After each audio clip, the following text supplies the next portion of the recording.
बिगाड़ा काम बिगाड़ा। तीन बहुओं के रवैये से सासू माँ बहुत परेशान थी। दरअसल बात ये थी कि तीनों बहुओं में किसी बात को लेकर अनबन हो गई थी। तब से ही तीनों एक दूसरे से मुंह फुलाए रहती थी।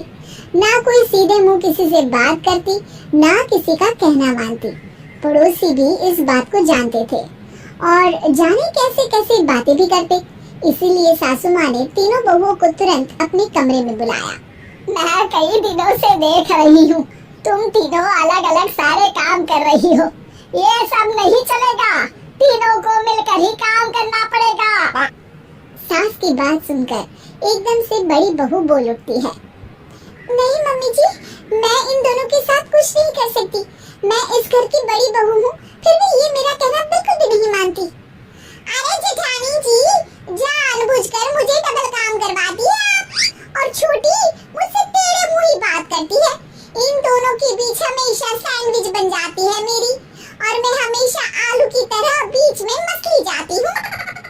मम्मी जी, इन दोनों को लगता है कि मैं छोटी हूँ तो इनके पैरों तले दब जाऊंगी, लेकिन नहीं, मेरा भी उतना ही अधिकार है जितना इन दोनों का है। बड़ी आई दोनों मेरी चुगली करने के लिए, मुझे क्या कम समझ रखा है।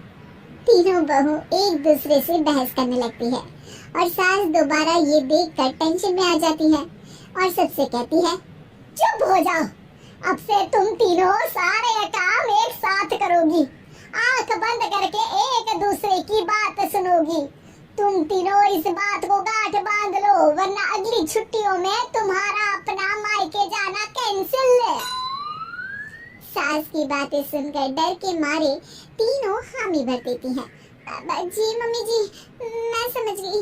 हाँ मम्मी जी, जैसा आप कहें, आप जो कहेंगी मैं वही करूंगी। तीनों बहू सास की बात को गांठ बांध लेती है और वादा करती है कि अब से सारे काम वो तीनों एक साथ मिलकर ही करेंगी। ये सब देखकर सास खुश हो जाती है और वहाँ से चली जाती है। नीचे जाकर वो देखती है कि घर में शर्मा जी आए हुए होते हैं। सास जोर से आवाज लगाकर कहती है, अरे बहू, जरा चाय बनाकर तो लाना, शर्मा जी आए हैं। सास की बात सुनकर तीनों बहू तुरंत किचन की ओर भागती है और चाय बनाना शुरू कर देती है। मुझे तो एकदम मसाले वाली कड़क चाय पसंद है, तो हम शर्मा जी के लिए मसाले वाली चाय ही बनाएंगे। अरे नहीं दीदी, गर्मी के मौसम में मसाला चाय कौन पीता है? मैं तो शर्मा जी के लिए इलायची वाली चाय ही बनाऊंगी। ये कैसी बात कर रही हैं आप दोनों? मेरी मम्मी ने सिखाया है कि मेहमान को ज्यादा दूध और शक्कर वाली चाय देनी चाहिए, वरना वो घर वालों को कंजूस समझते हैं। तो मैं तो शर्मा जी को ऐसी ही चाय दूंगी। तीनों बहुएं अपने अपने तरीके से चाय में शक्कर, मसाला, पत्ती सब डाल देती है। उबलने के बाद तीनों मिलकर चाय बाहर लेकर जाती है और शर्मा जी और सासू माँ को देती हैं।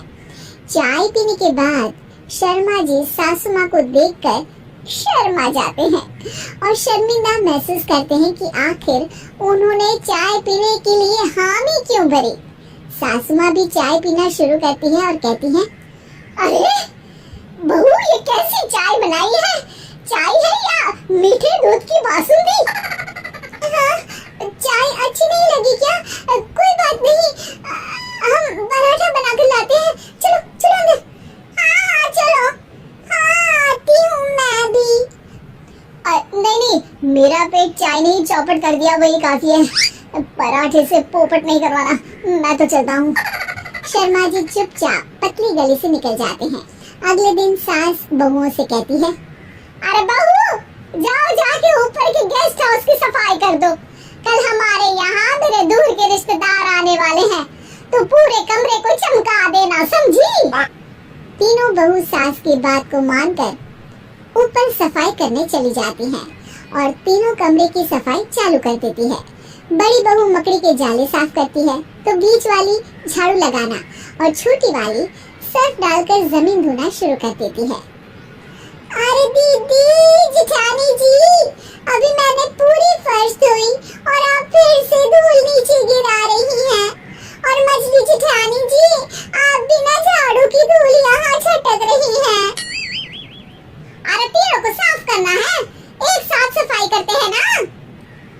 अरे वही तो, हम साथ साथ हैं, घर साफ साफ है। तीनों बहू ऐसे ही काम में उलझ जाती है और 2 घंटे तक एक ही कमरे की सफाई करती रहती है। बहुत देर से अपनी बहुओं को ना देखने के कारण सास ऊपर कमरे में उन्हें देखने जाती है, लेकिन कमरे में घुसती ही वो गीली फर्श पर फिसलने के कारण नीचे गिर जाती है।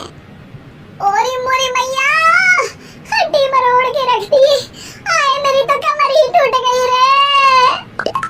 तीनों बहुएं सास को उठाती हैं और बिस्तर पर सुला देती है। अरे मेरे हाथ पैर दर्द कर रहे हैं, दबा दो, आराम मिलेगा। हाँ जी माँ जी। अरे जी माँ जी। और तीनों बहुएं एक साथ सास के हाथ को दबाना शुरू कर देती हैं। माँ की तो चीख ही निकल जाती है और नतीजा ये होता है कि सास के बचे हुए शरीर में भी दर्द उठ जाता है। हाय राम, ये क्या कर दिया तुम तीनों ने। अरे मेरी तो किस्मत ही फूटी है कि तुम जैसी बहुएं मुझे मिली। हे भगवान, पूरे शरीर में दर्द बढ़ गया है। अब तो पता नहीं कि चल भी पाऊंगी या नहीं। माफ करो, मुझे गलती हो गई मुझसे कि तुम तीनों को एक साथ काम करने के लिए बोला।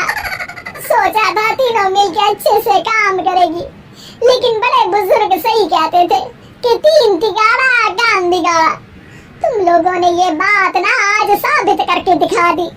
तुम तीनों को तो समझाना यानी मानो भैंस के आगे बीन बजाना है। तुम्हें अकेले अकेले काम करना है ना, तो अब से तुम अकेले ही अपना अपना काम करो। तीनों बहुएं वहाँ से जाने लगती हैं। अरे कहाँ जा रही हो? आप ही ने तो कहा कि अपना अपना काम करो, तो मुझे मुल्तानी मिट्टी लगानी है। अरे मुझे भी तो नेल पॉलिश लगानी है। मुझे ना मेहंदी लगानी है।